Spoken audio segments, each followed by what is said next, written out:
Bonjour à tous, bienvenue sur Bel Air Sculptura, la chaîne qui brise les rocs. Nous allons briser les rocs cette fois-ci autour du message de William Branham. Nous allons effectivement analyser ensemble avec vous à la lumière des Écritures une déclaration du pasteur Lifoko, croyant du message du temps de la fin. La déclaration qu'il a fait que nous allons vous présenter pour que nous puissions réellement parler, non pas parler pour parler, mais que nous puissions dire exactement ce qu'il en est. Et par rapport à cette déclaration, la question serait de confronter la position de pasteur Lifoko, tout comme certains croyants du message du temps de la fin, en ce qui concerne la comparaison qu'ils font de Jésus et de Branham. Mais avant qu'on puisse continuer, suivons d'abord cet extrait introductif du pasteur Lifoko sur la comparaison qu'il a fait entre Jésus et Branham. Suivons-le attentivement. Amen. Il faut que vous voyez, on peut dire tout de moi. Mais quant à l'amour de Branham, ça vous n'allez pas diminuer ça. Oui frère, je vais choper même quelqu'un. J'aime Branham plus que Jésus. Il y a quelqu'un. Ça c'est quoi ça? Bien, nous venons de suivre attentivement le pasteur Lifoko dans cette déclaration qui a fait choc il y a de cela des années. Et quelqu'un pourra se poser la question, mais pourquoi est-ce que nous en revenons encore aujourd'hui? Vous savez que dans les affaires de Dieu, un problème qui n'est pas résolu, n'est pas écarté. C'est-à-dire qu'il subsiste. Ce n'est pas parce qu'un péché a vieilli qu'on ne doit plus le réparer. Le temps ne compte pas pour Dieu en ce qui concerne le péché. Même s'il fait 10 ans, 20 ans, 50 ans, aussi longtemps que c'est le péché, lorsqu'il remonte en mémoire, et que la solution appropriée n'a pas été appliquée, alors le problème demeure. Et vous savez comme ensemble avec moi que le temps ne compte pas pour Dieu en ce qui concerne la résolution des péchés. Alors, donc ce n'est pas parce que cela fait 3 ans que cette déclaration a été faite que la question ne peut plus être traitée aujourd'hui. Mais nous voulons juste traiter cette question pour mettre sur le plateau la comparaison qui est faite entre Jésus et William Branham, alors que dans la forme, Lifoko nous a toujours présenté, ainsi que tous les croyants du message, William Branham comme étant le serviteur de Jésus-Christ. Et vous le savez très bien ensemble avec moi que Jésus l'a dit, le serviteur n'est pas plus grand que son maître.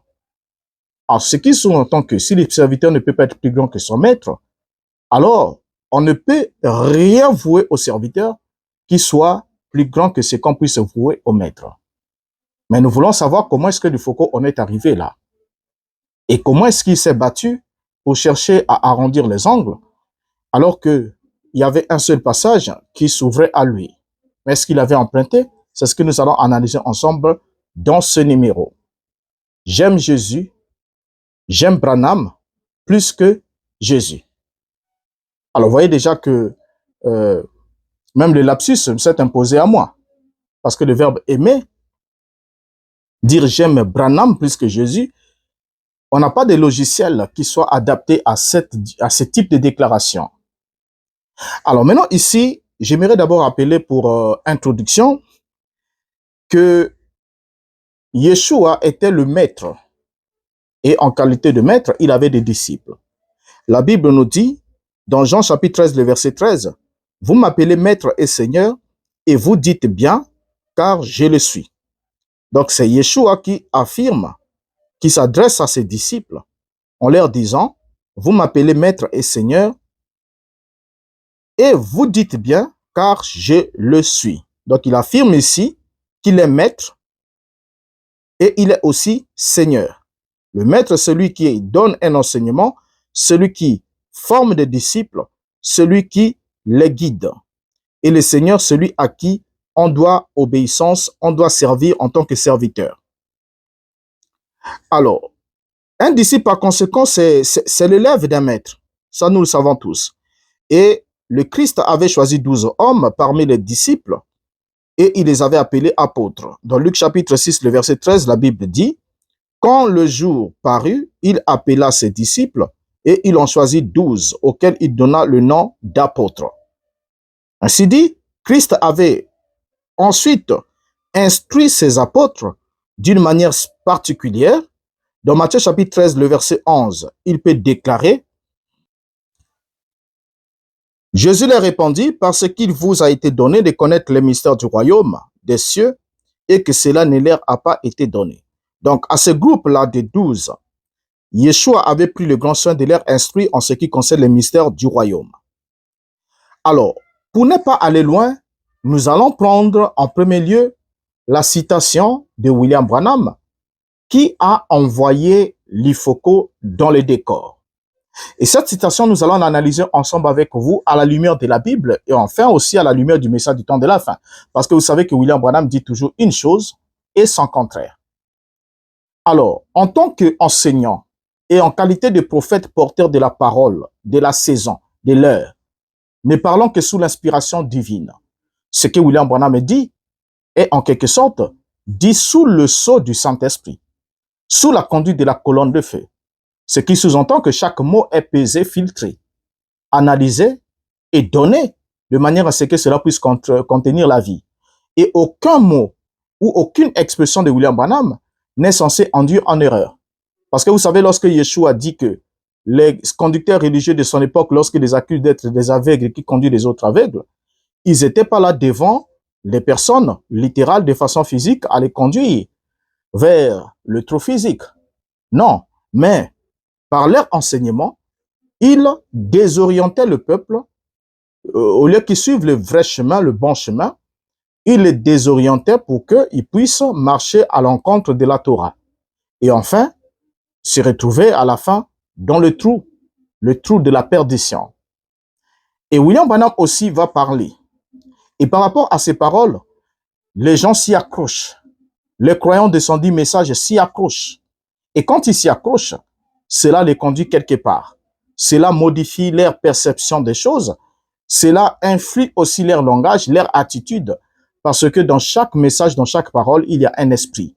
Et si l'on veut connaître quelle est la nature de l'esprit qu'il y a dans le message du temps de la fin, il suffit seulement de regarder les caractères hautains, orgueilleux des prédicateurs du message quand ils sont du haut de la chair, lorsqu'ils pensent qu'ils savent tout et qu'ils maîtrisent même le message de Branham, alors que le même message qu'ils prétendent maîtriser et prêcher, ils n'en ont aucune connaissance. Mais sinon, peut-être qu'ils en ont la connaissance, mais jouent à l'hypocrisie. Parce que celui qui a la connaissance du message ne continuera plus à prêcher le message. Mais là n'est pas notre problème. Maintenant, ici, prenons la citation qui a envoyé l'Ifoko dans les décors. Et nous allons analyser cette citation ensemble avec vous, progressivement, et vous allez vous rendre compte dans quel merdier William Branham a plongé ceux qui l'ont suivi. Dans la prédication Élisée et la Sunamite, prêchée en 1955, le paragraphe 11, Branham dit, « Je désire que Dieu m'aime et je désire que les gens m'aiment. C'est l'exacte vérité. Et si Dieu m'aime, alors le peuple m'aimera. Et si j'aime son peuple, alors il m'aimera de ses faits. Dieu préférerait que je vous aime, vous, plutôt que lui. Savez-vous cela? Je préférerais que vous aimiez mon fils qui est là derrière, peu importe ce que vous dites à mon sujet. Je désire que vous aimiez mes enfants. Et tout père est de cet avis. Le Père divin pense donc la même chose, car il dit, tout ce que vous avez fait à l'un de ses plus petits, à mes petits, c'est à moi que vous l'avez fait. Si donc vous désirez aimer Dieu, commencez tout simplement à aimer tous ses enfants. Et Dieu vous récompensera si seulement vous aimez ses enfants. Cela montre que l'amour de Dieu est en vous. Voilà la citation de William Branham qui, à la première vue, n'a aucun problème. Lorsque vous le regardez, à la première vue, tel que nous l'avons lu ici, la citation semble n'avoir aucun problème. Mais, si l'on agit, comme nous allons le faire tout à l'heure là, comme les disciples de Béret, qui écoutaient Paul prêcher avec beaucoup d'empressement et recevaient la parole avec beaucoup d'empressement, mais qui examinaient chaque jour par les Écritures pour voir si ce que Paul leur disait était exact. C'est-à-dire qu'ils confrontaient les propos de Paul avec les Écritures. Parce que la parole exprimée par Paul, c'était pas les Écritures, c'était la parole parlée. Et cette parole parlée devait être analysée par la parole écrite, puisque la parole écrite n'a pas été écrite par la pulsion d'un homme, mais c'est poussé par l'esprit que les hommes ont parlé de la part de Dieu. Voilà pourquoi la Bible dit aucune prophétie de l'Écriture ne doit faire l'objet d'interprétation particulière. Car ce n'est pas par une volonté d'homme qu'aucune prophétie n'a été donnée, mais c'est poussé par l'Esprit que les hommes ont parlé de la part de Dieu. Et ce qu'ils ont dit a été transcrit, mis par écrit. Alors la citation est là devant nous. Qu'est-ce que nous constatons dans cette citation? Le tout premier point, William Branham déclare « Je désire que Dieu m'aime et je désire que les gens m'aiment ». C'est la première déclaration de William Branham, n'est-ce pas? Donc, si William Branham ici affirme qu'il désire que Dieu l'aime, c'est déjà un problème parce que il en a le désir. Il a le désir. Il désire que Dieu l'aime. Or, lorsque quelqu'un affirme qu'il désire que Dieu l'aime, je désire que Dieu m'aime, cela sous-entend qu'il n'est pas convaincu de l'amour de Dieu envers lui. Il n'est pas convaincu de l'amour de Dieu envers lui, donc il ne possède pas cet amour en lui, et voilà pourquoi il émet ce souhait. C'est un souhait. Je désire que Dieu m'aime. Voilà la première phrase. Et ensuite, il ajoute, et je désire que les gens m'aiment. Voilà, donc il y a deux choses. William Branham se trouve là dans l'angle et William Branham affirme qu'il désire que Dieu l'aime et il désire aussi que les gens l'aiment. Donc William Branham était conscient d'être en manque de l'amour de Dieu envers lui et d'être aussi en manque de l'amour des gens envers lui. Parce que c'est un désir qu'il aimait et un désir est un souhait d'obtenir ce que l'on n'a pas. Ça, c'est le premier point. Et là, il n'y a pas trop de difficile, quelque chose de difficile dans ça. Mais évoluons avec la citation. Et Branham ajoute en deuxième lieu. Et si Dieu m'aime, alors le peuple m'aimera. Et si j'aime son peuple, alors il m'aimera de ses faits. Et là, c'est le deuxième élément. Il pose la condition cette fois-ci, si Dieu m'aime. Et vous voyez, c'est le conditionnel toujours. Alors le peuple m'aimera. Donc Branham s'attend à ce que Dieu l'aime. Il désire que Dieu l'aime. Il désire que les gens l'aiment. Et Branham ajoute que pour que les gens puissent l'aimer, la condition c'est que c'est Dieu qui doit d'abord l'aimer. Il dit si Dieu m'aime, alors le peuple m'aimera. Donc l'amour du peuple envers Branham serait la conséquence de l'amour de Dieu envers Branham. Ce qui sous-entend que si Dieu n'aime pas Branham, le peuple ne pourra pas aimer Branham. C'est ce qu'il est en train de nous dire. Il continue de dire, et si j'aime son peuple, alors il m'aimera de ses faits. Alors là, ça devient encore un peu plus complexe. Branham ajoute, et si j'aime son peuple, c'est une condition maintenant, cette fois-ci, ce n'est plus le peuple qui doit l'aimer, mais c'est maintenant lui, Branham, qui aime le peuple. Et Branham dit, alors, il m'aimera de ses faits. Donc, l'amour de Dieu envers William Branham, en deuxième lieu, dépendrait du fait que Branham aimerait le peuple de Dieu. Parce que alors, introduit la conclusion issue comme étant la conséquence de ce qui venait d'être dit. Analysons les propos de William Branham. On est là, en train d'analyser les détails de la déclaration de William Branham. Et en troisième lieu, il dit, Dieu préférerait que je vous aime, vous, plutôt que lui. Savez-vous cela? Bien, c'est la question. C'est la question. C'est pas pour rien que je l'ai mise en gras.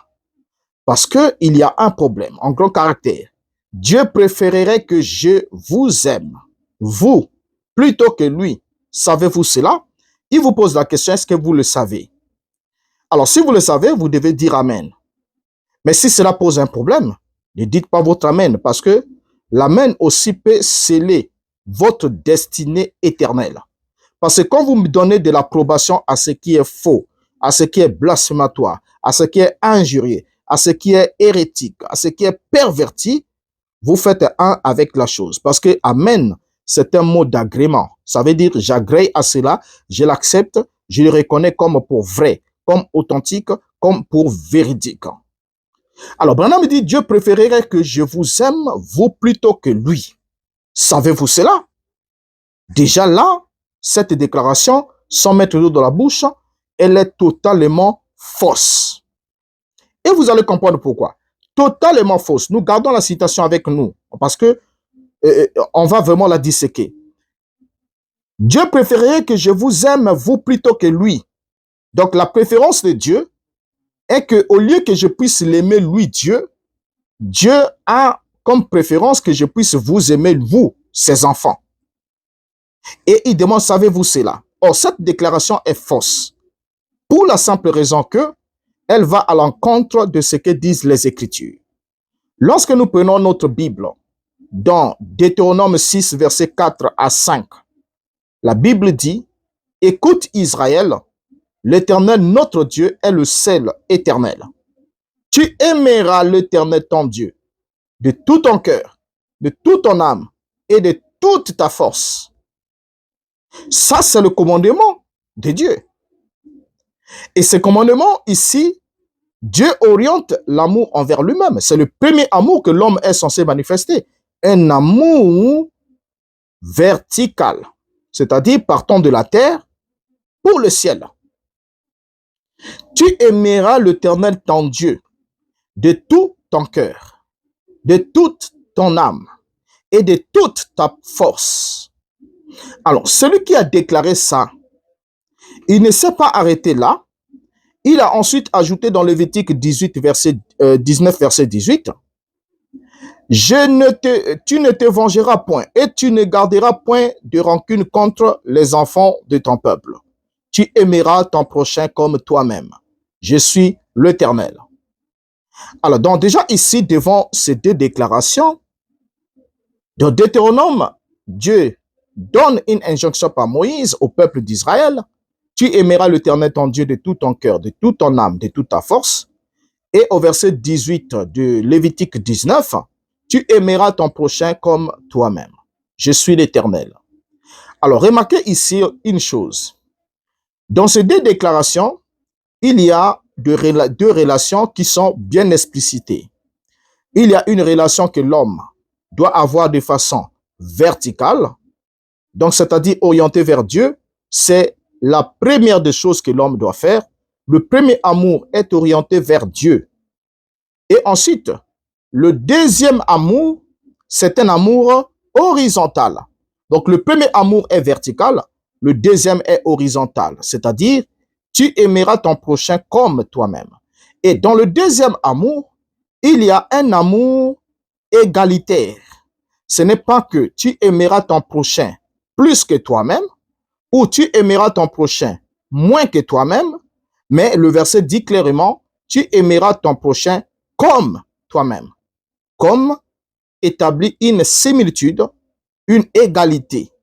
Donc, de la même manière que tu prendras, au fait, de la même conception que tu auras de toi-même, l'amour que tu auras de toi, c'est le même amour que tu donneras à ton prochain. Regardez bien ces deux versets. Et par la suite, lorsque nous prenons Jean chapitre 13, nous sommes là en train de répondre à cette déclaration de Branham parce qu'il nous a posé la question. Il a dit, Dieu préférerait que je vous aime, vous, plutôt que lui. Savez-vous cela? Nous disons non, nous ne savons pas cela parce que cela est contraire à la parole. Dans Jean chapitre 13, le verset 34, le Christ s'adressant aux disciples leur dit, je vous donne un commandement nouveau. Aimez-vous les uns des autres, comme je vous ai aimé. Vous aussi aimez-vous les uns des autres. Déjà là, dans cette déclaration, on arrive au verset 35 qui ajoute, à ceci tous connaîtront que vous êtes mes disciples si vous avez de l'amour les uns pour les autres. Regardez bien, si vous avez de l'amour les uns pour les autres. Avant d'arriver à avoir l'amour les uns pour les autres, le Christ dit, aimez-vous les uns les autres. Or, dans la première déclaration de Branham, dans la citation, vous remarquez bien qu'un peu plus haut, Branham dit, je désire que Dieu m'aime et je désire que les gens m'aiment. Il dit, c'est l'exacte vérité. Si Dieu m'aime, alors le peuple m'aimera, et si j'aime son peuple, alors il m'aimera de ses faits. Tout ce que Branham dit là dans sa tournure n'a rien à voir avec l'évangile de Christ.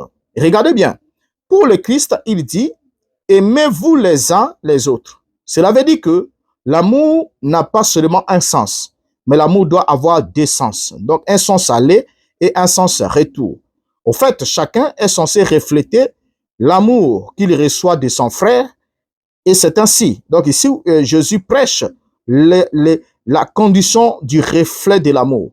Ça veut dire que vous donnez de l'amour, aimez-vous, aimez-vous. Donc chacun aime. Chacun aime son prochain. Chacun aime son frère. Il dit, c'est ainsi que l'on saura que vous êtes mes disciples. Donc l'amour, aimez-vous les uns les autres. Donc c'est de façon, en quelque sorte, réciproque. C'est un amour réciproque qui est exprimé ici, qui va et qui vient. Et 1 Pierre chapitre 1, le verset 22 dit, « Ayant purifié vos âmes en obéissant à la vérité pour avoir un amour fraternel sincère. Aimez-vous ardemment les uns des autres de tout votre cœur. » Donc, vous voyez ici que une des évidences que une âme est purifiée et qu'une âme obéit à la vérité, cette âme aura de l'amour fraternel. Et cet amour fraternel sincère consiste au fait de s'aimer les uns les autres. Aimez-vous ardemment les uns les autres. Il n'est pas ici question que les brebis aiment le prédicateur à son tour ne peut pas aimer les brebis, mais aimez-vous les uns des autres. Et vous allez constater que l'un des principes de l'amour, c'est que l'amour donne. Hein? Quand vous allez prendre ce point-là, on en aura un numéro spécial pour voir comment agit l'amour.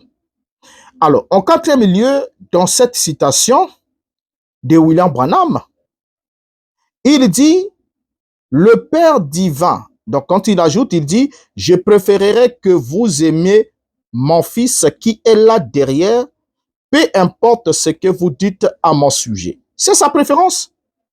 Est-ce que la préférence de William Branham est la parole de Dieu? Non. Et Branham ajoute, je désire que vous aimiez mes enfants, et tout père est de cet avis. Le Père divin pense donc la même chose. Donc, pour William Branham, le Père divin pense donc la même chose comme lui, Branham.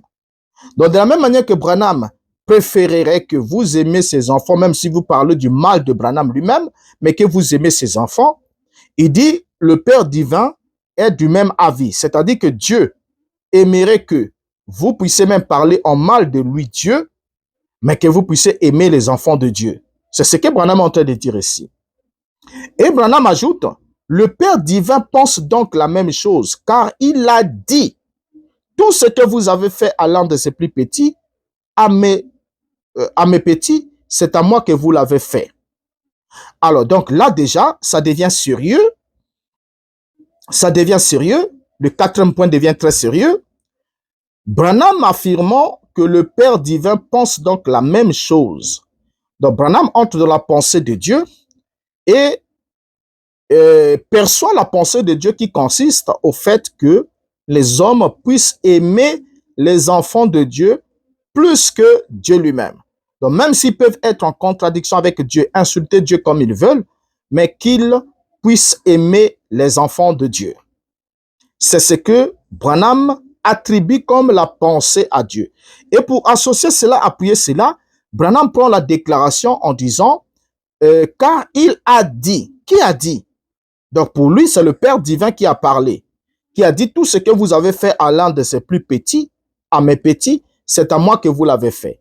Or, la phrase tout ce que vous faites à l'un de ses plus petits fait référence à une citation biblique de l'évangile selon Matthieu dans le chapitre 25, partant du verset 31 au verset 46, où Yeshua affirme que servir les plus démunis, les affamés, les assoiffés, les étrangers, les personnes nues, les malades ou même les prisonniers équivaut à le servir directement, soulignant l'importance de la charité et du service envers les plus vulnérables comme un acte envers le Fils de Dieu. Et la preuve en est encore, pour montrer que la déclaration de Branham est fausse. Lorsque nous lisons la parabole, dans cette parabole, il n'est pas question du Père divin qui s'exprime ici dans la parabole, mais c'est le Fils de Dieu, car ces démunis sont les frères du roi du chapitre 25, du roi de cette parabole. Nous pouvons prendre juste un seul verset, Matthieu 25, verset 40, qui dit « Et le roi leur répondra, je vous le dis en vérité, toutes les fois que vous avez fait ces choses à l'un de ces plus petits de mes frères, c'est à moi que vous les avez faites. » Donc, si on veut rester dans le strict fondamentaliste, dans le strict des Écritures, on se rend bien compte que dans cette parabole, le roi qui juge dans cette parabole est le Fils de Dieu. Parce que les démunis sont taxés comme étant les plus petits de ses frères. Ce ne sont pas quand même les frères de Dieu. Pour qu'ils soient les frères de Dieu, donc il faudra qu'ils aient le même père. Parce que les frères sont des personnes qui sont issues du même père, qui ont en commun un parent. C'est ça la notion de père, de frère. Il faut avoir en commun un parent. Donc ici, là, le roi affirme que les démunis, les personnes vulnérables et tous ceux qui ont été aidés, c'était ses frères à lui. Vous voyez? Donc il dit, j'étais affamé, vous m'avez donné à manger, j'avais soif, vous m'avez donné à boire, j'étais étranger, vous m'avez recueilli, j'étais nu, vous m'avez vêtu, j'étais malade, vous m'avez visité, vous m'avez soigné, vous m'avez visité, vous m'avez assisté, j'étais prisonnier, ainsi de suite. Ces gens-là sont les frères du roi. Le verset là, Matthieu 25, verset 40. Et le roi leur répondant, je vous le dis en vérité, toutes les fois que vous avez fait ces choses à l'un de ces plus petits de mes frères, c'est à moi que vous les avez faites. Donc, quand Branham me dit que le Père divin pense la même chose parce que le Père divin a déclaré que tout ce que vous avez fait à l'un de ces plus petits, Branham ment. Il ment contre la Bible. Il ment contre la Bible. Voyez? Alors, en plus, dans Matthieu chapitre 28, le verset 10, que dit la Bible? Alors Jésus leur dit, ne craignez pas, allez dire à mes frères de se rendre en Galilée, c'est là qu'ils me verront. N'est-ce pas? Ça, c'est le Christ ressuscité qui demande, qui envoie un message à ses frères. Les frères ici ne sont pas les enfants de Marie, mais ce sont tous ceux qui ont cru en lui et tous ceux qui ont accepté qu'il était le messager, il était le Fils de Dieu. Et c'est pas pour rien que dans Jean 20, verset 17, il ajoute, Jésus lui dit, ne me touche pas, car je ne suis pas encore monté vers mon Père, mais va trouver mes frères et dis-leur que je monte vers mon Père et votre Père, vers mon Dieu et votre Dieu. Ainsi dit, Dieu est le Père de notre Seigneur Jésus-Christ. Avant d'être notre Père, Dieu est d'abord le Père de notre Seigneur Jésus-Christ. C'est ça l'évangile que les apôtres ont prêché. Et là n'est pas le problème, on n'est pas encore là, mais on veut juste souligner ce fait quand William Branham dit que le Père divin pense la même chose parce qu'il a dit, tout ce que vous faites à l'un de ses plus petits, c'est à moi que vous le faites. Or, cette parole-là est la parole de Yeshua qui affirmait qu'il était le frère de ceux qui étaient assistés. Vous voyez? Il n'a pas affirmé qu'il est le père de ceux qui étaient assistés, mais il est le frère. Donc, Branham ment quand il déplace le contexte et le rôle que le Mashiach se donne dans cette parabole. Et en plus de ça, même quand on interroge Pierre, Pierre dit quoi? Dans 1 Pierre 1, verset 3, « Béni soit Dieu, le Père de notre Seigneur Jésus-Christ, qui, selon sa grande miséricorde, nous a régénérés pour une espérance vivante par la résurrection de Jésus-Christ d'entre les morts. » C'est Pierre. Hein? Et en plus de ça, quand on appelle Paul, Paul dit, dans 2 Corinthiens 1, verset 3, « Béni soit Dieu, le Père de notre Seigneur Jésus-Christ, le Père des miséricordes et le Dieu de toute consolation. » Et en plus, Paul ajoute dans Romains 15, 6, « Afin que tous ensemble, d'une seule bouche, vous glorifiez le Dieu et Père de notre Seigneur Jésus-Christ. » Donc, vous comprenez ensemble avec moi que lorsque William Branham dit que le Père divin pense la même chose parce qu'il a dit que tout ce que vous faites à l'un de ses plus petits, c'est à moi que vous le faites, Branham ment. Il ment contre la Bible. À moins que vous ne savez pas ce que veut dire mentir. Mais sinon, si vous savez ce que veut dire mentir, vous savez que Branham ment. Et Branham ajoute, si donc, le 5e point de cette citation, si donc vous désirez aimer Dieu, commencez tout simplement à aimer tous ses enfants. Faux. Encore une fausseté.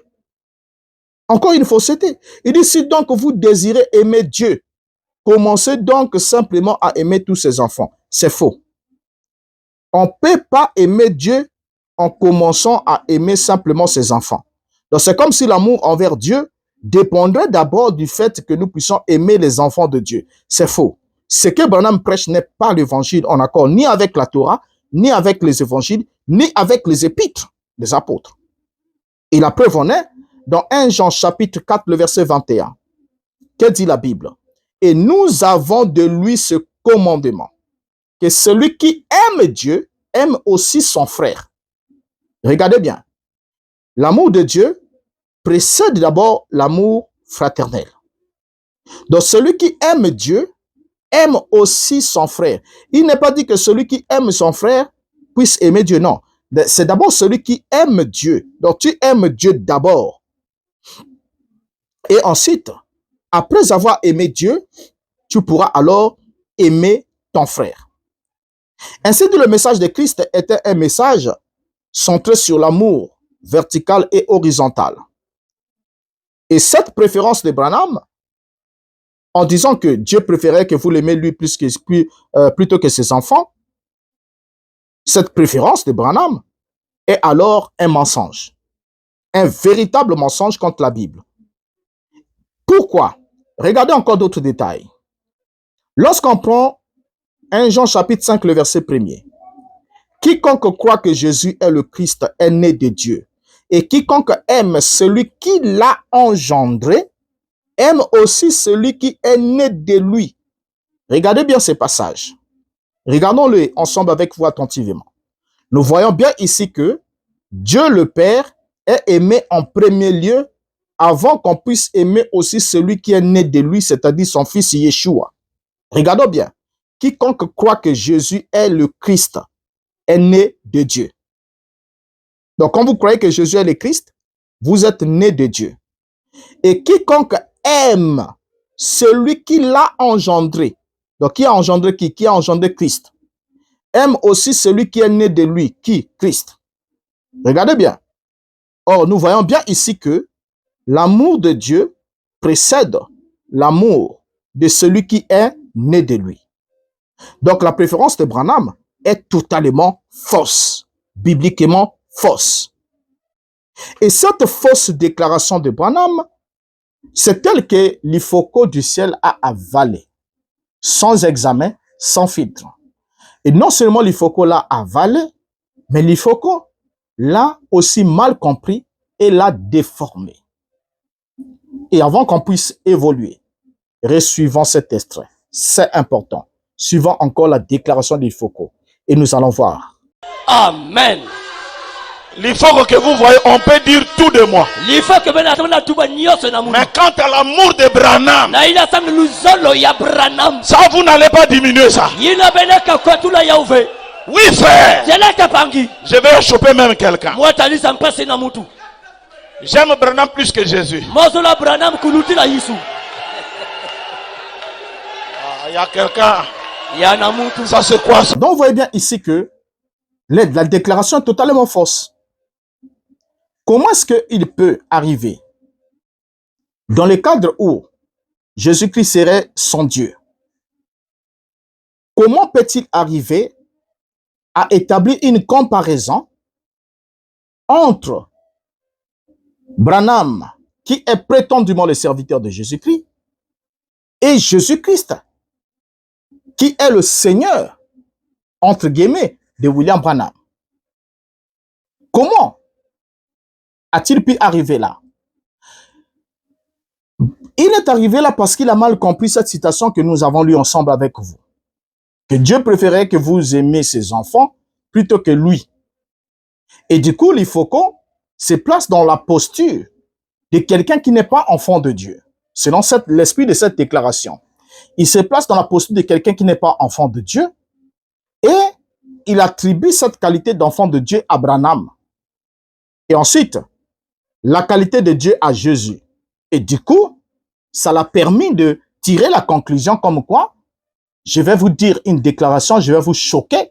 Et il est dit, hein, sans oublier que tout scandale est un problème. Malheur celui par qui le scandale arrive.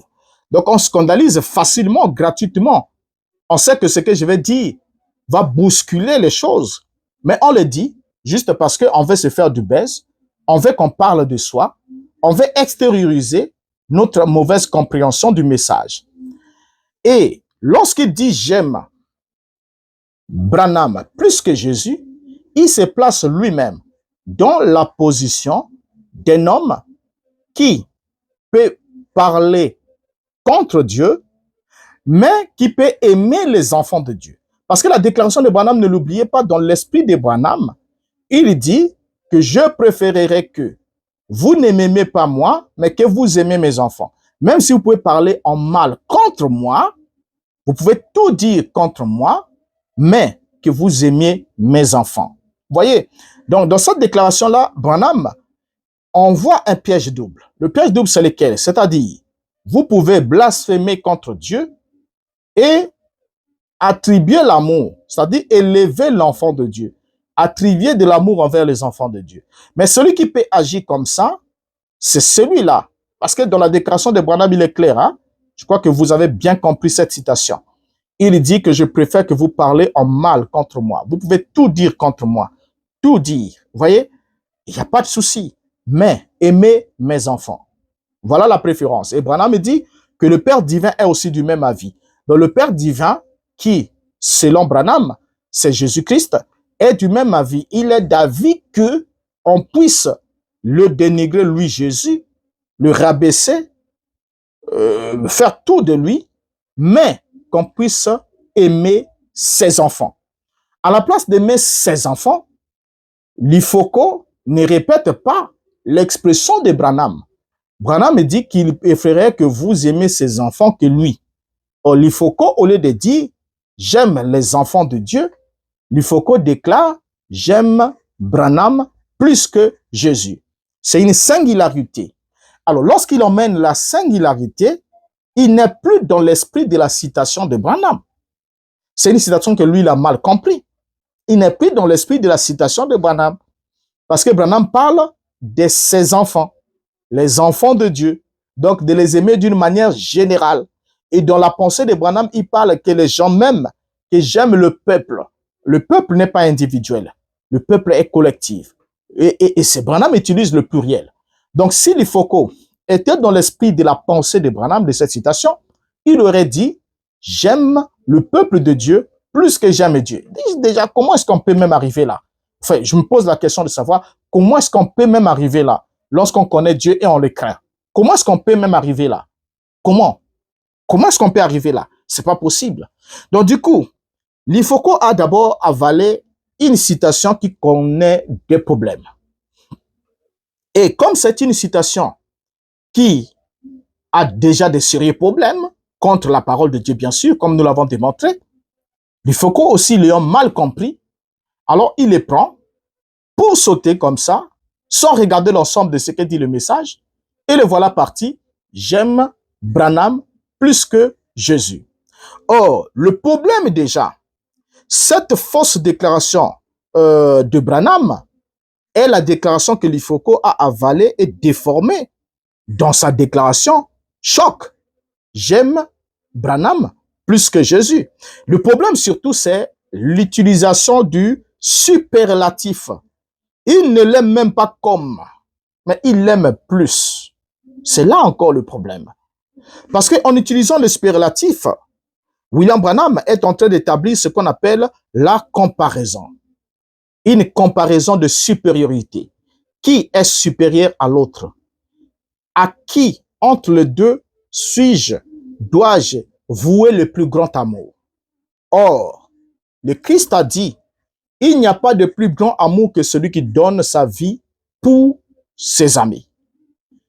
Entre Christ et Branham, qui, entre les deux, a donné sa vie pour mériter en retour un amour excessif? Vous voyez?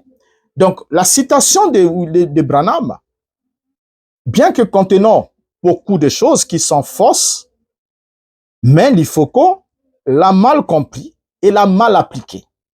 Et du coup, il arrive dans une déclaration blasphématoire.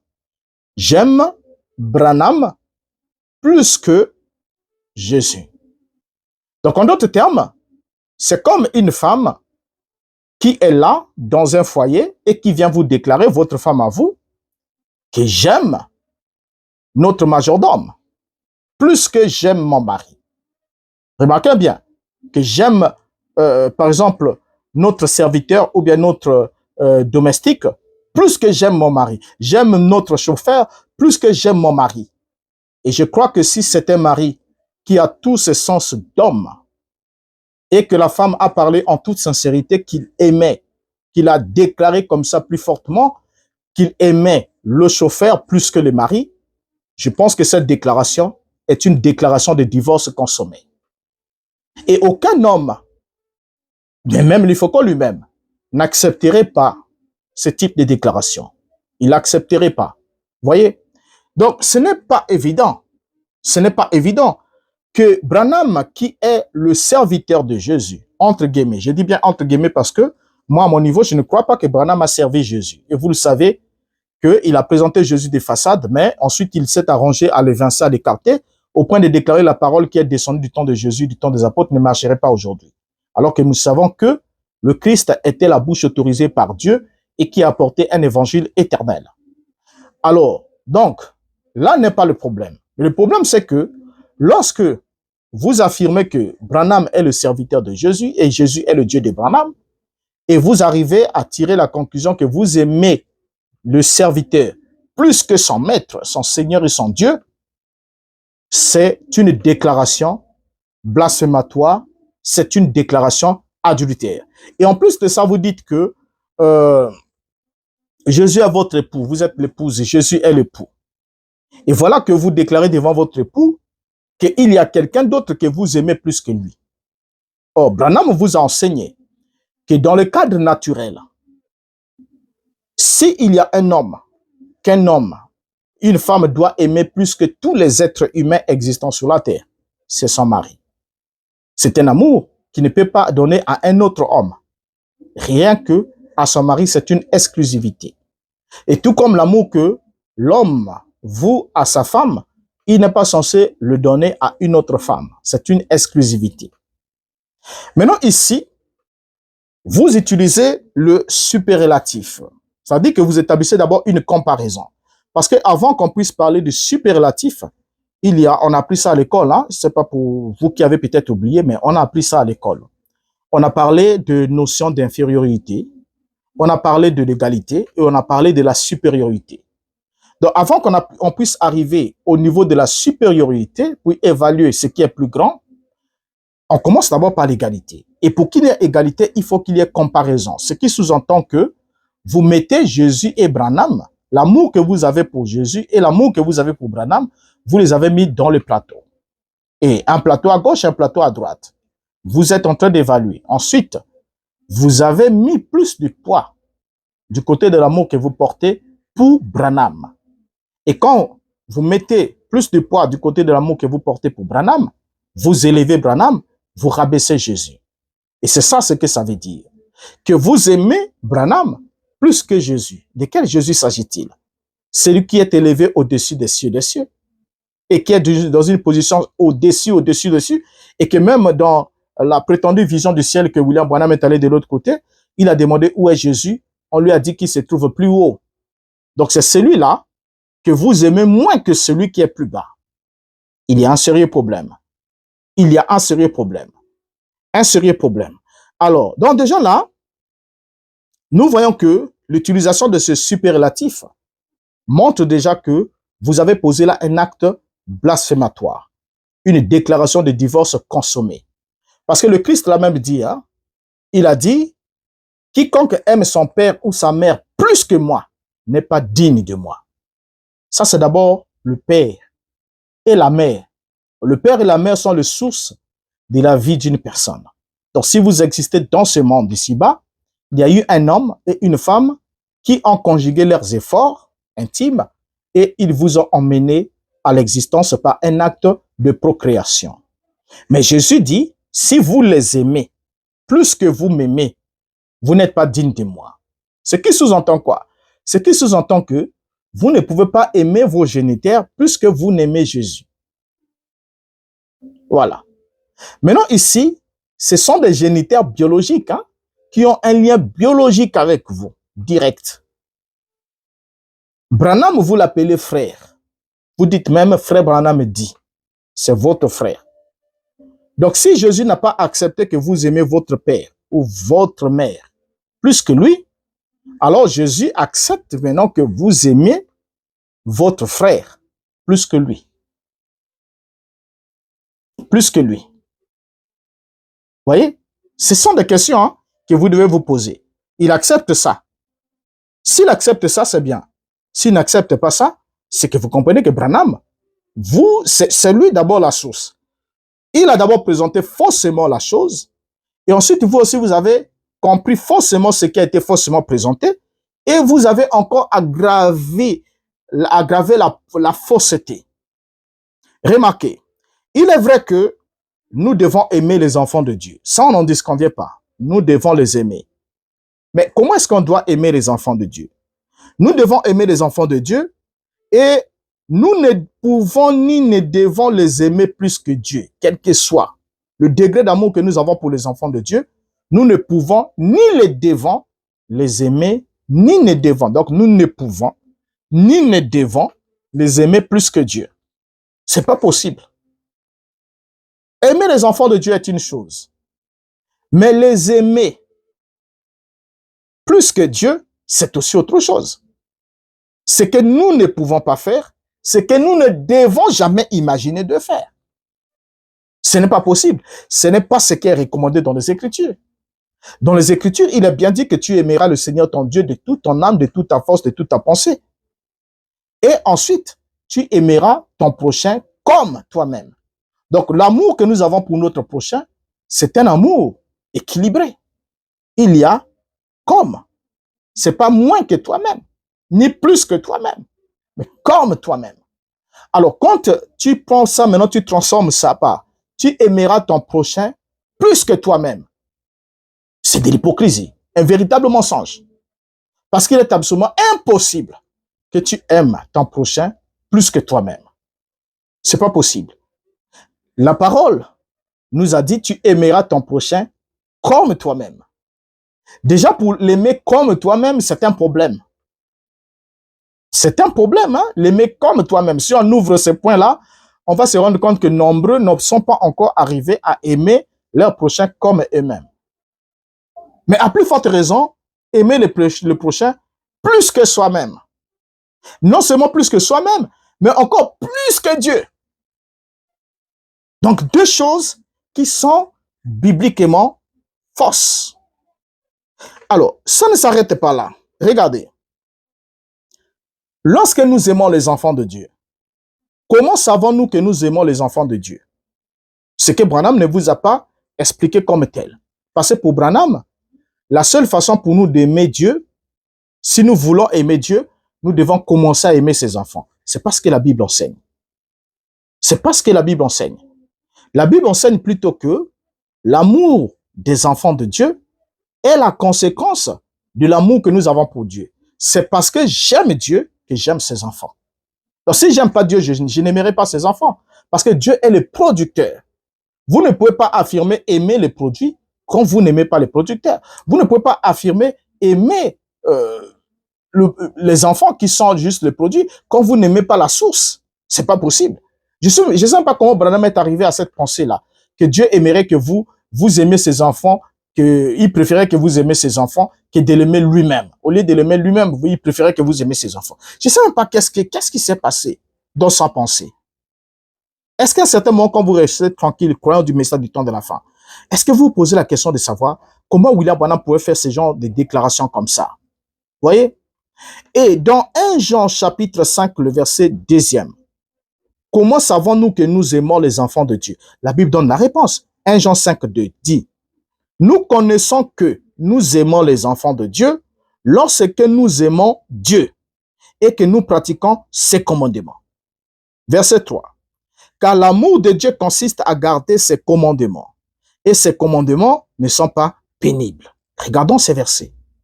Nous connaissons que nous aimons les enfants de Dieu lorsque nous aimons Dieu. Voilà. Donc ce n'est pas que nous connaissons que nous aimons Dieu lorsque nous aimons les enfants de Dieu. C'est faux. Voyez. Or, vous savez, la subtilité du diable a toujours été de pervertir le sens des Écritures. Il suffit d'inverser seulement les propositions des Écritures et on n'a plus la parole véritable. Donc, si Branham voulait prêcher ces versets, il nous dirait que nous connaissons que nous aimons Dieu lorsque nous aimons les enfants de Dieu. C'est faux. C'est faux. Voyez, nous connaissons que nous aimons les enfants de Dieu lorsque nous aimons Dieu. Ça veut dire que l'amour que nous avons envers les enfants de Dieu est la conséquence de l'amour que nous avons envers Dieu. Maintenant, l'amour de Dieu consiste à garder ses commandements. L'amour de Dieu ne consiste pas à aimer ses enfants. Répétons ça à Branham. L'amour de Dieu ne consiste pas à aimer les enfants de Dieu, mais à garder les commandements de Dieu. Et quels sont ces commandements? Que disent ces commandements? Yeshua va nous répondre. Matthieu 22, le verset 37 à 40. Jésus lui répondit, « Tu aimeras le Seigneur ton Dieu de tout ton cœur, de toute ton âme et de toute ta pensée. » C'est le premier et le plus grand commandement. Et voici le second qui lui est semblable. Tu aimeras ton prochain comme toi-même. De ces deux commandements dépendent toute la loi et les prophètes. Regardez. Regardez le Christ. Voyez? Donc, le premier commandement et le plus grand consiste à aimer le Seigneur, son Dieu, de tout ton cœur, de toute ta force, de toute ton âme, de toute ta pensée. C'est le premier et le plus grand commandement. Et voici le second qui lui est semblable. Tu aimeras ton prochain comme toi-même. Donc, le second est semblable au premier commandement par son importance. Il établit maintenant cette fois-ci un amour comment? Horizontal. Tu aimeras ton prochain comme toi-même. Pas tu aimeras ton prochain plus que toi-même, mais tu l'aimeras comme toi-même. Pas tu aimeras ton prochain moins que toi-même, mais tu l'aimeras comme toi-même.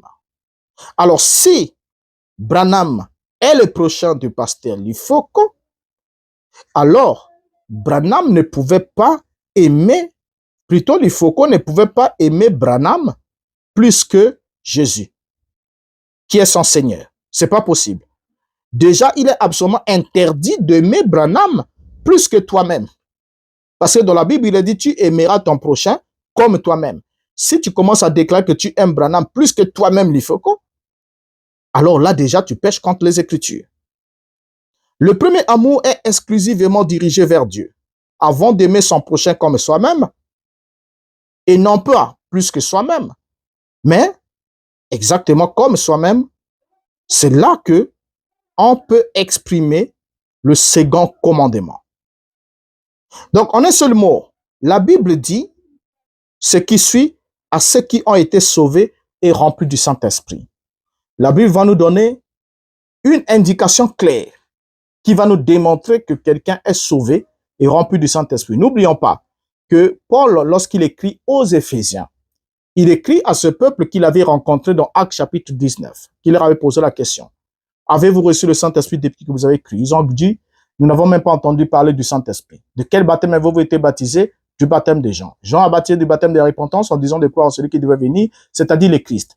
Et à cela, la Bible dit, Paul le baptisa au nom du Seigneur et il leur imposa les mains et ils reçurent le baptême du Saint-Esprit. Et ils commencèrent à prophétiser, à parler en langue, à glorifier Dieu. Maintenant, c'est à ce peuple-là que Paul écrit dans l'épître aux Éphésiens. Dans l'introduction de cette épître, il leur parle de l'évangile qu'ils ont reçu, qu'ils ont cru et par lequel ils avaient été sauvés et scellés du Saint-Esprit qui avait été promis.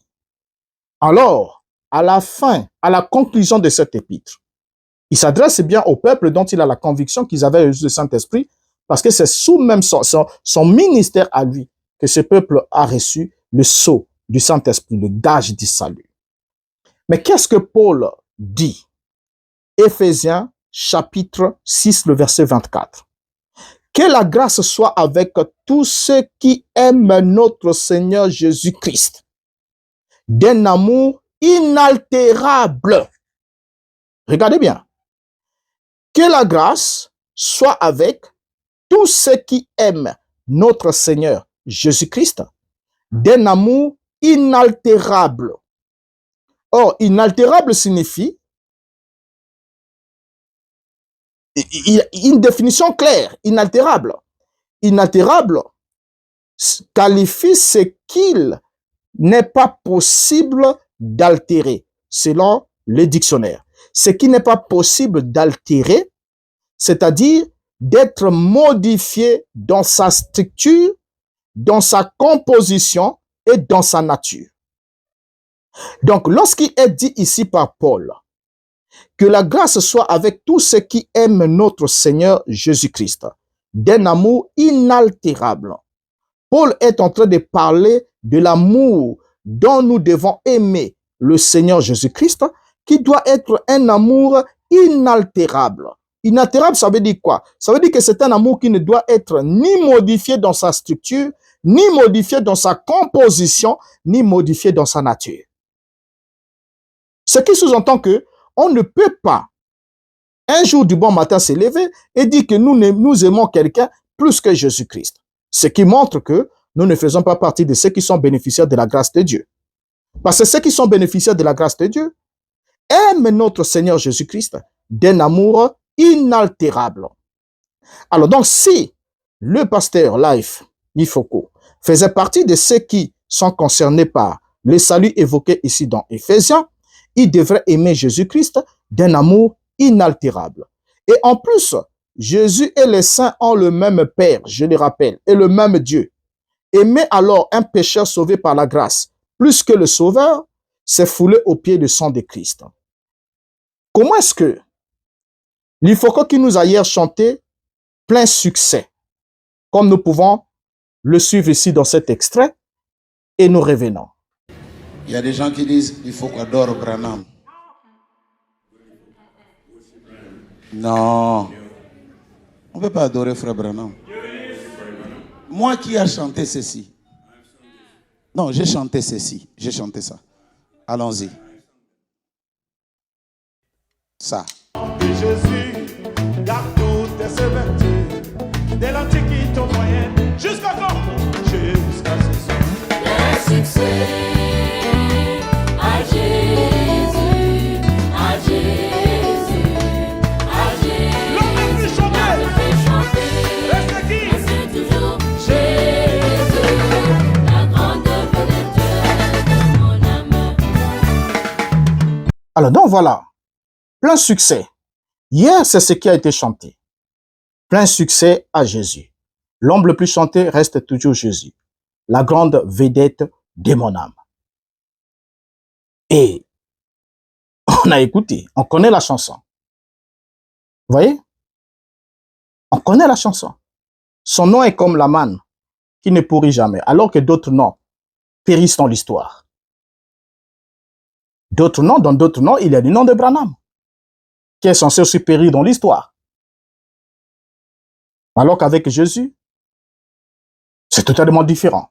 De l'Antiquité au Moyen-Âge, jusqu'à ce soir, jusqu'à ce moment, le nom de Jésus est toujours vertueux. Voilà ce qu'il nous a chanté hier. Plein succès. Des termes furent chantés pendant les âges. Mais un seul suscite encore la passion, la joie et le bonheur. C'était quand on parle de Jésus, le divin sauveur. Les cœurs, les âmes sont enflammées. Mais comment se fait-il qu'on est arrivé au point où, même lorsque vous êtes devant un frère qui vous dit, il ne veut plus élever Branham, mais il veut parler de Jésus que Branham a présenté, ça vous pose tout un problème. Pourquoi? Parce que vous aimez Branham plus que vous n'aimez Jésus. Et par la suite, lorsqu'on parle de l'adoration, parce que vous aimez souvent dire, nous n'adorons pas Branham. Mais qu'est-ce que l'adoration? L'adoration, c'est exprimer, vouer un amour excessif. C'est ça la définition de l'adoration. Quand Dieu a dit, tu aimeras le Seigneur ton Dieu dans tout ton cœur, dans toute ton âme, de toute ta pensée, c'est ça l'adoration. L'adoration, c'est l'expression d'amour. Et lorsqu'on arrive à déclarer qu'on aime un homme, plus qu'on aime son Dieu, c'est une déclaration d'adoration. À moins qu'on ne sache pas ce qu'on est en train de dire. Mais c'est une déclaration d'adoration parce que l'adoration, c'est un amour excessif. Et cet amour excessif est censé être orienté exclusivement vers Dieu et Dieu seul. Écoute Israël, le Seigneur ton Dieu est le seul éternel. C'est cela. Alors, comment est-ce qu'on peut arriver à aimer Branham? Plus que l'être le plus élevé de l'univers. Comment? Comment on est arrivé là? Donc, aimer Branham plus que Jésus, c'est plutôt insulter Jésus et blasphémer contre Jésus. Vous établissez d'abord une comparaison d'égalité, ensuite une comparaison de supériorité en expression d'amour envers celui qui doit être aimé d'un amour inaltérable. Ouvrez le dictionnaire, vérifiez. Voyez la définition de inaltérable, qui ne peut subir de modifications, ni dans sa structure, ni dans sa nature. Absolument pas. Absolument pas. Alors, on ne peut déjà pas aimer quelqu'un plus que soi-même. Ça, c'est déjà pas possible. Déjà, pour aimer quelqu'un comme soi-même, c'est l'Esprit de Dieu qui nous en donne la force. Mais aimer plus que soi-même, c'est une chose impossible. Aimer un homme plus que Jésus signifie que l'amour que vous vouez pour cette personne-là dépasse l'amour que vous portez pour Jésus. C'est ça ce que veut dire cette déclaration. J'aime Branham. Vous n'avez pas dit que vous haïssez Jésus. Hein? J'aime Branham plus que Jésus. Donc ça veut dire que j'aime Branham, j'aime aussi Jésus, mais le degré d'amour que je voue à Branham est supérieur au degré d'amour que je voue à Jésus. C'est ce que vous avez déclaré. Alors, aimer un conjoint, par exemple, ou un enfant plus que Dieu, c'est de l'idolâtrie. Aimer son frère plus que Dieu, c'est de l'idolâtrie. Et nos idoles finissent toujours par nous perdre, d'une façon ou d'une autre. Nos idoles finissent toujours par nous perdre. Et vous pensez que quand les gens sont idolâtres, ils sont excités au fait, le zèle qu'ils ont, ils sont zélés. Hein? Dans l'idolâtrie, les gens sont zélés. Vous êtes zélé, vous avez la joie de faire une déclaration. Mais, rappelons alors William Branham. Parce qu'on va terminer avec lui. Rappelons William Branham, comme je l'ai dit dans l'introduction, qu'il était de ses habitudes de dire toujours une chose quelque part et de dire le contraire de la même chose ailleurs. Il pouvait prêcher à Phoenix, il dit une chose. Et lorsqu'il va à Chicago, il dit le contraire de ce qu'il a dit à Phoenix. Et quand il revient à Jeffersonville, il dit le contraire de ce qu'il a dit et à Phoenix et à Chicago. Ce qui fait que, à chaque lieu de Branham, il y avait un message. Et lorsque vous voulez mettre les messages de Branham, prêcher dans différents lieux ensemble, sur un même point, alors, c'est là où vous allez faire exploser les laboratoires. C'est Branham qui vous a dit que Dieu préférerait tout à l'heure, dans la citation, que vous aimez ses enfants plutôt que lui-même, n'est-ce pas?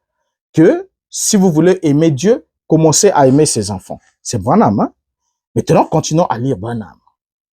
Lorsque on appelle Branham dans Hébreux chapitre 2, deuxième partie, prêché le 25 août 57, donc 2 ans après la citation de 55, qui a posé des problèmes. Le paragraphe 114, Branham dit, « Et Dieu doit occuper la première place dans votre cœur, la première place dans votre vie, la première place dans tout ce que vous faites et ce que vous êtes. Dieu doit être en premier. Il ne veut pas la seconde place, il ne mérite pas la seconde place, il mérite le meilleur et le premier et tout ce que nous avons. Il le mérite. Oh, béni soit son Saint-Nom. Car Dieu aussi rendait témoignage. Il rendait témoignage par des signes et des prodiges, divers miracles, et par les dons du Saint-Esprit distribués selon sa volonté. Pas ce que l'homme dit ou ce que l'Église a dit, mais ce que la volonté de Dieu était. Voilà Branham, 2 ans après 1955, Branham montre que Dieu doit être en premier. Il ne veut pas la seconde place, il ne mérite pas la seconde place, il mérite le meilleur et le premier et tout ce que nous avons, il mérite, il le mérite. Il le mérite. Et par la suite, dans la prédication, le 6e saut, William Branham va poser une question à Meda, sa femme. Quelle est la question que Branham va poser? 6e saut, prêchant 63, le paragraphe 447 à 449. Suivons attentivement cet échange entre Branham et sa femme. Et j'ai dit, je voudrais te demander quelque chose. Est-ce que qui aimes-tu le plus? S'il devait y avoir une confrontation, moi ou le Seigneur Jésus? Maintenant, on est en famille, là, on parle. Voilà la question d'abord de Branham. La question qu'il pose à sa femme. Je voudrais te demander quelque chose. Est-ce que qui aimes-tu le plus s'il devrait y avoir une confrontation, moi ou le Seigneur Jésus? La question de Branham est claire, n'est-ce pas? S'il y a une confrontation, s'il devrait y avoir une confrontation entre moi, Branham, ton frère, ton prophète, ton mari et le Seigneur Jésus, alors la réponse de Meda est là. Et elle a dit, le Seigneur Jésus. Elle a dit, oui, Bill, malgré tout l'amour que j'ai pour toi, mais plutôt que de renoncer à lui, je renoncerai à toi. J'ai dit, merci chérie. Je suis content de t'entendre dire ça. Là, j'ai dit, maintenant si cette même petite femme arrivait devant Jésus et lui sautait au cou en disant, Jésus, je t'aime, qu'est-ce que tu penserais de ça? Elle a dit, j'aimerais ça. Branham ici veut expliquer la différence entre l'amour philéo et l'amour éros, sensuel, et l'amour agapao. En expliquant à sa femme ici, remarquez bien, il pose la question à sa femme que s'il arrivait qu'il y ait confrontation entre moi et le Seigneur Jésus et qu'on te demandait d'aimer l'un d'entre nous, qui aimes-tu le plus? Et là, il y a la comparaison de supériorité. Qui aimes-tu le plus? S'il devrait y avoir une confrontation, Meda, qui était d'abord, avant que Branham soit votre frère et votre prophète, Branham est d'abord le frère de Meda, le prophète de Meda et le pou de Meda. Donc Meda a 3 niveaux, 3 étoiles, alors que vous, à l'extérieur, vous ne pouvez avoir que 1 ou 2 ou 0 étoiles. Bon, juste votre frère, vous l'appelez frère Branham. Mais pour Meda, Branham était son frère, son prophète et en même temps son mari. Mais quand Branham pose cette question, s'il y a confrontation, qui aimes-tu le plus s'il devrait y avoir confrontation? Meda répond clairement, le Seigneur Jésus. Donc Meda aimait le Seigneur Jésus plus que Branham. Elle dit oui, malgré tout l'amour que j'ai pour toi, mais plutôt que de renoncer à lui, je renoncerai à toi. Donc s'il y a lieu de renoncer à quelqu'un entre Jésus et Branham, Meda est claire, elle dit si je dois renoncer à l'un entre Jésus et toi Branham, c'est à toi Branham que je vais renoncer. Qu'est-ce que Branham déclare? J'ai dit merci chérie, je suis content de t'entendre dire ça. Maintenant, si c'était l'Ifoko, la même question était posée, il dirait, je renoncerai à Jésus, c'est toi Branham que j'aimerais. Et je crois que Branham lui-même ne serait pas content. Il ne dirait pas, je suis content d'entendre dire ça. Il ne dirait pas ça. Parce que ici, n'oubliez pas que Branham est en train de prêcher sous la conduite de la colonne de feu. Il répond à sa femme Meda. Donc, s'il y a lieu il y a confrontation, que maintenant là, il faut qu'on se départage entre Jésus et Branham. Qui est-ce qu'on doit aimer de plus? Meda, qui était sa femme, son frère, sa chérie, dit, je renoncerai à toi. Je renoncerai à toi. C'est comme ça que d'autres, quand ils sont arrivés à la phase de la confrontation entre Jésus et Branham, ils ont pris la décision de renoncer à Branham et de rester avec Jésus. C'était ça. Parce que dans cette question-là, il ne s'agit plus de la mort Eros, ni la mort filiale, mais il s'agit là de la mort Agapa. Et Méda avait compris que Jésus doit être aimé d'un amour inaltérable. C'est-à-dire qu'un amour qui ne peut être modifié, ni en qualité, ni en quantité, ni en nature, ni en structure. C'est cet amour-là. Il doit être aimé d'un amour. Donc, si on compare quoi que ce soit, même si on peut comparer l'humanité tout entière contre Jésus, quel que soit le degré d'amour, il dit bien à son mari, Branham, il dit, je sais que je t'aime. Mais si il y a confrontation entre toi et Jésus, je renoncerai à toi, Branham. Alors, quand est-ce que vous allez donner la réponse de Méda? Lorsque quelqu'un arrive à comprendre que il y a déviation, il y a des détours, il y a des soucis avec les déclarations de Branham, avec le cercle du message de Branham, avec le monde du message, comme vous aimez vous-même vous le dire. Le monde du message est devenu compliqué. Le monde du message est devenu mauvais. Le monde du message est devenu bizarre. Oui. Mais si quelqu'un comprend que le monde du message de Branham est devenu bizarre, mais le monde de Christ, lui, n'est pas bizarre. Et si quelqu'un renonce à Branham pour suivre alors Christ, vous lui dites non, c'est impossible de suivre Christ sans Branham. Impossible d'aimer Christ sans aimer Branham. Et c'est comme ça que d'autres entre vous ont pris le courage de dire impossible d'adorer Christ sans adorer Branham. Impossible d'adorer Dieu sans adorer Branham. Parce que Branham est le lieu prétendument de l'adoration. Et du coup, tout ce que vous faites à l'un de ses plus petits parce que il est mon disciple, c'est à moi que vous le faites. Et vous avez pris cette écriture-là qui disait autre chose. Vous l'avez déformée. Et vous avez dit tout ce qu'on fait à Branham, on le fait à Jésus. Ça veut dire, si je loue Branham, je loue Jésus.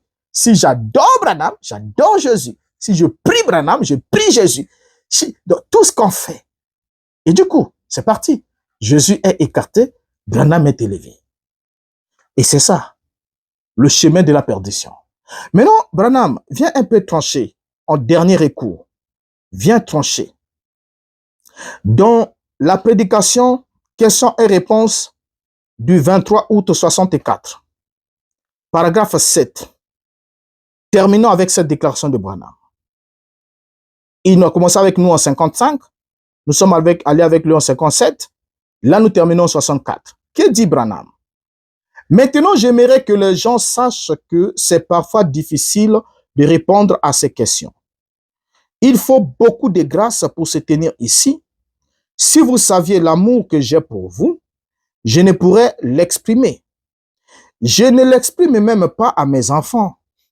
Je n'exprime même pas mon amour profond à ma femme, comme je le devrais, parce que je suis d'humeur imprévisible et que je continue simplement à aller en ligne droite.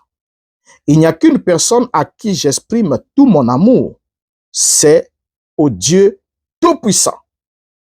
Et c'est d'abord lui que j'aime par-dessus tout. Et il y a d'autres personnes que j'aime, mais je ne veux pas gâter l'amour que j'ai pour lui. Que cela passe avant tout. Ainsi donc, quand je réponds à vos questions, j'y réponds avec de l'amour dans mon cœur pour vous. Mais en ayant une chose continuellement devant moi, c'est Jésus-Christ. Vous voyez la manière dont lui y répondrait. Donc voilà la déclaration finale de Branham. Il n'y a qu'une personne à qui j'exprime tout mon amour, c'est au Dieu Tout-Puissant. Et c'est d'abord lui. Et j'aime par-dessus tout. Mais est-ce que Branham ici avait oublié qu'en 1955, il avait dit que Dieu préférerait que vous aimez ses enfants plus que lui? Mais pourquoi Branham n'est jamais arrivé à déclarer à un frère ou au groupe de frères ou aux enfants de Dieu que je vous aime plus que j'aime Dieu? Mais ici, Branham termine en disant il n'y a qu'une personne à qui j'exprime tout mon amour, c'est au Dieu Tout-Puissant. Ainsi dit, on comprend que le pasteur du Foucault n'a pas lu Branham jusqu'en 1964. Parce que s'il avait lu jusqu'en 1964, il aurait de l'équilibre. Il n'aurait pas fait cette déclaration. Et après avoir fait cette déclaration tapageuse, au lieu de s'humilier, parce que vous savez, l'humilité, c'est une vertu, hein? C'est une vertu qui accompagne, qui est dans le Saint-Esprit. Parce que s'il n'y a pas l'Esprit, il n'y a pas d'humilité. Et lorsqu'il n'y a pas l'humilité, on cherche les justificatifs. Au lieu de dire simplement, j'étais emporté par l'excès des ailes, je ne savais pas à quel moment m'arrêter, je ne savais pas que je n'étais plus sous l'onction et que c'était le moment pour moi d'arrêter la prédication. Je me suis laissé emporter par l'euphorie de la foule et j'ai fait cette déclaration comme ça, sans réfléchir. En tout cas, enfant de Dieu dans le monde entier, pardonnez-moi pour avoir établi cette comparaison de supériorité, d'amour que j'ai voué plus à Branham qu'à Jésus-Christ. Pardonnez-moi. Ça s'arrêtait là. Mais au lieu de cela, on cherche des détours. On va prendre une autre citation qui vient encore jeter de l'huile sur le feu. Je n'aimerais pas la lire ici. Ça nous prend encore plus de temps pour rien. Dans cette nouvelle citation que le pasteur Lifoko va répondre, pour vouloir donner de l'équilibre et se justifier, il présente Branham comme étant le Saint-Esprit. Le Saint-Esprit que Yeshua avait promis aux apôtres. Restez à Jérusalem jusqu'à ce que l'Esprit vienne. Donc l'Esprit n'était pas venu là-bas. C'était une promesse vide, une coquille vide. Et durant tout le temps, jusqu'à ce que Branham arrive. Parce que,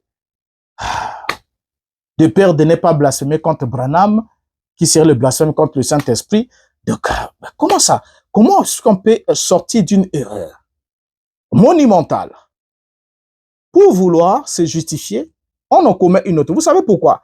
Parce que c'est Dieu qui vous confond simplement, qui veut juste vous montrer que on ne cache pas le péché par le péché.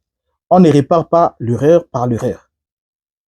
Lorsque vous avez fait cette déclaration-là qui était anti-biblique, vous avez voulu la corriger, il fallait chercher des versets bibliques pour pouvoir comprendre que la Bible dit que la grâce est réservée à ceux qui aiment Jésus-Christ d'un amour inaltérable. Si vous avez lu ces versets-là, vous aurez compris que l'amour voué à Jésus-Christ est un amour inaltérable. J'avais chanté plein succès à Jésus. Maintenant là, je ne sais pas qu'est-ce qui m'est arrivé. J'ai changé de direction. Mais c'est avec la Bible. La Bible dit que toute écriture est inspirée de Dieu et utile pour corriger. Voilà. Donc la correction doit se faire par l'écriture. Mais au lieu de prendre l'écriture, vous avez pris encore la citation de Branham. Dit, je vais lire une écriture. Et quand vous lisez, vous nous lisez la citation. Mais qui vous a dit que la citation de Branham est une écriture? S'il vous plaît. Même dans le message de Branham lui-même, Branham de son vivant n'a jamais pris cette déclaration pour les déclarations des Écritures. Il dit, c'est ce que moi j'ai dit. Je suis disposé à être corrigé par les Écritures. Il dit, nous sommes disposés à corriger, à nous rectifier chaque fois que la parole de Dieu nous montre là où nous avons commis notre erreur. Nous devons nous ajuster avec la parole et avancer avec elle. Parce que quand vous commencez à vouloir dévier, 1, vous avez mal compris la citation de Branham. 2, vous avez fait une mauvaise application. Et 3, pour vouloir vous justifier, vous prenez encore une autre citation de Branham pour en faire encore une mauvaise application. Alors que le remède est dans l'écriture. Il fallait chercher l'écriture, pas la citation. La citation vous a déjà conduit dans l'erreur. Comment ce qui est déjà votre problème, en fait, ce qui vous a mis dans le problème, ne peut pas vous sortir du problème. Parce que c'est même lui le problème. C'est cette déclaration de Branham-là qui était le problème. Et pour sortir du problème, vous prenez encore la déclaration encore de Branham qui vous a mis dans le problème. Vous pensez qu'il va vous sortir encore du problème. Et il vous a encore enfoncé de plus belle. Et depuis là, quand on vous observe, vous êtes chaque jour, vous éloignez encore davantage du chemin que vous avez présenté au tout début, quand vous chantez pour Jésus-Christ. Alors, c'était ça ce que j'avais apporté. Est-ce qu'après avoir suivi ce numéro, quelqu'un pourra-t-il prendre le courage de dire « J'aime Branham plus que Jésus » après avoir compris ce que dit la Bible. Si l'amour envers Jésus qui doit être un amour inaltérable, comment peut-on arriver à aimer un homme faillible, sauvé par la grâce, plus que le Sauveur qui l'a sauvé. Comment est-ce qu'on peut? Je ne m'imagine pas. Alors, merci pour votre attention. C'était votre frère Renaud Boris Mbota, ex-pasteur du message du temps de la fin. Que Dieu fasse grâce à chacun de vous de comprendre que quand vous êtes dans le problème, vous devez d'abord sortir du problème avant de chercher la solution dans les Écritures. Les Écritures, c'est pas les citations de Branham. Les citations de Branham, c'est la parole parlée qui a été transcrite sous forme de brochure. Ce n'est pas l'Écriture. Je vous dis au revoir et vous donne rendez-vous au prochain numéro. Merci. Yo, yo, yo! Alléluia!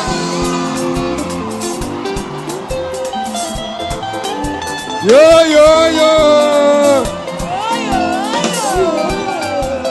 Braname! Braname, yeah. Wani kwa shikika munuza minunuto. Braname, yeah. Wani kwa Que le Seigneur vous bénisse!